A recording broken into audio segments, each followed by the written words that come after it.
চলতি বছরের জানুয়ারি মাসে দেশের পণ্য রপ্তানি থেকে আয় হয়েছে ৪৪৪ কোটি মার্কিন ডলার, যা টাকার অঙ্কে ৫৪,১১৯ কোটি ৪৪,৪০,০০০ টাকা। গত অর্থ বছরে একই সময়ে এই আয় ছিল ৪২০ কোটি মার্কিন ডলার।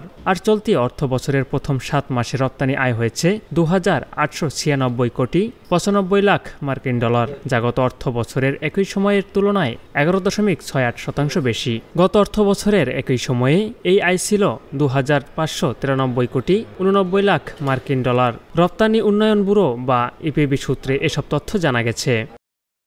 ইপিবির তথ্য বলছে, সদ্য সমাপ্ত জানুয়ারি মাসে তৈরি পোশাক, কৃষি প্রক্রিয়াজাত পণ্য, চামড়াবিহীন জুতা, হিমায়িত খাদ্য ও প্রকৌশল পণ্যের রপ্তানি বেড়েছে। তবে চামড়াজাত পণ্য, পাট ও পাটজাত পণ্য, হোম টেক্সটাইল, প্লাস্টিক পণ্য সহ বিভিন্ন পণ্যের রপ্তানি কমেছে। কিন্তু রপ্তানি আয়ের ৮০% বেশি যেহেতু তৈরি পোশাক খাত থেকেই আসে, তাই এ খাতের রপ্তানির উপর নির্ভর করে সামগ্রিক প্রবৃদ্ধি। এ খাতে জানুয়ারি মাসে রপ্তানিতে ৫.৫৭% প্রবৃদ্ধি হয়েছে।